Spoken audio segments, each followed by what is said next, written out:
Haïti est vraiment à un tournant. Un projet de décret électoral vient de voir le jour, et c'est ce document qui est censé dessiner l'avenir. Alors ce qu'on va faire, c'est décortiquer ensemble ce texte pour bien comprendre les nouvelles règles du jeu démocratique haïs. Voilà. Cette phrase, elle vient tout droit du préambule du décret et franchement, elle dit tout. Pour saisir ce qui attend Haïti politiquement, il faut d'abord maîtriser les règles qui vont s'appliquer. Parce que, attention, ce décret, ce n'est pas juste un texte de loi parmi d'autres. C'est en quelque sorte le mode d'emploi de la démocratie à venir. Et donc pour commencer, comment ça marche un manuel comme ça? Eh bien ça commence par les bases, les personnes qui sont chargées de faire respecter les règles, en gros qui sont les arbitres de ce match si crucial. Alors, au cœur de tout le système, on trouve le Conseil électoral provisoire, le fameux CEP. Le décret le décrit comme une institution publique indépendante, et ça, c'est super important. Ça veut dire qu'il a son propre budget, sa propre administration, bref, il est le seul maître à bord pour tout ce qui touche aux élections.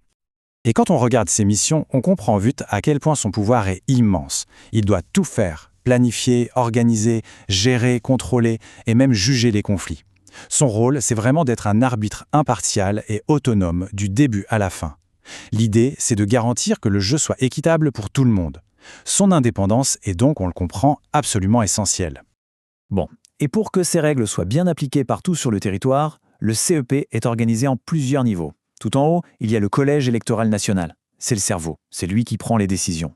Et puis sur le terrain, on a les BED et les BEC qui sont là pour s'assurer que tout se passe comme prévu dans chaque département et chaque commune. C'est une structure en pyramide, conçue pour ne laisser aucun recoin du pays de côté.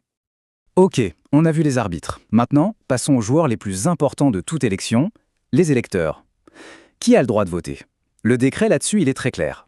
Il se base sur le principe du suffrage universel. Les conditions sont en fait assez simples. Il faut être haïtien ou haïtienne, bien sûr, avoir 18 ans révolus, avoir sa carte d'identité, être inscrit sur les listes électorales et ne pas avoir été privé de ses droits civiques. C'est vraiment la base de la participation citoyenne, ouverte à toute personne qui remplit ces quelques critères. Mais attention, si les conditions pour voter sont assez larges, celles pour se présenter, c'est une autre histoire. Là, ça se corse sérieusement. Voyons un peu ce qu'il en est pour les postes les plus en vue. Là, on voit tout de suite qu'il y a une sorte de montée en puissance dans les exigences. Pour la présidence, c'est 35 ans minimum et 5 ans de résidence. Pour devenir sénateur, ça passe à 30 ans et 3 ans de résidence dans le département. Et pour être député, on est à 25 ans et 2 ans de résidence. Clairement, plus la responsabilité est grande, plus la barre est haute. Et là, attention, on arrive à l'une des plus grandes nouveautés de ce décret. C'est l'article 138. Désormais, les partis politiques sont obligés d'avoir au moins 30% de femmes parmi leurs candidats à la députation. Et s'ils ne le font pas, eh bien leurs listes sont tout simplement rejetées. C'est une mesure vraiment forte pour essayer de pousser vers plus de parité en politique. Parfait. On a les arbitres, les électeurs, les candidats. Maintenant, il faut s'intéresser à la mécanique même du vote.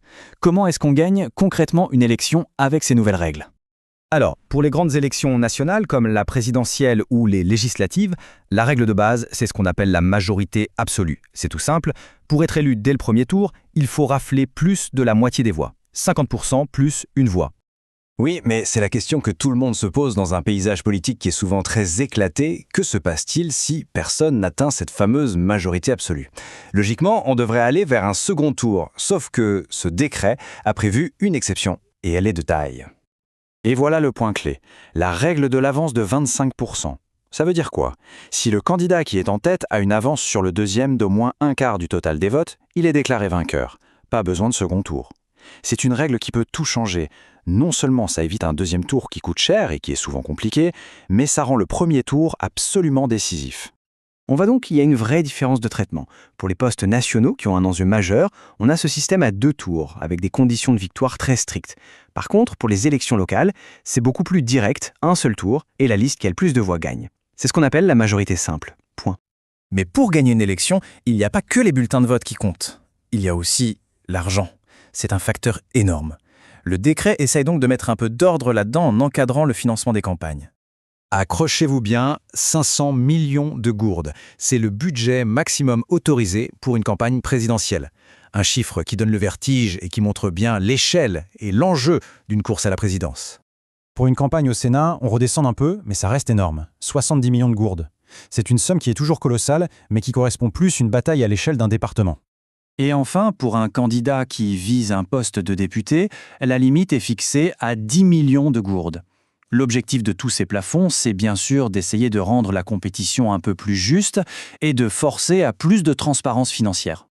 Bon, alors si on devait résumer tout ça, qu'est-ce qui change vraiment avec ce nouveau code électoral? Faisons un petit bilan des points les plus importants à retenir.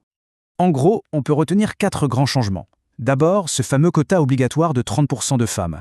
Ensuite, un encadrement beaucoup plus strict de l'argent de campagne. Troisièmement, cette règle des 25% d'avance qui peut permettre de gagner dès le premier tour. Et enfin, la confirmation du rôle central du CEP comme arbitre de tout le processus. Ce ne sont pas des petits ajustements, ce sont de vraies réformes de fond. Le mode d'emploi est donc écrit, les règles du jeu sont posées. Mais on le sait bien, des règles, même si elles sont parfaites sur le papier, ne sont pas une garantie de succès. Le vrai test maintenant, ça va être leur application sur le terrain. Est-ce que ce code électoral va réussir à construire cette confiance indispensable pour que les résultats soient acceptés de tous? C'est tout l'enjeu et tout le défi qui attend Haïti.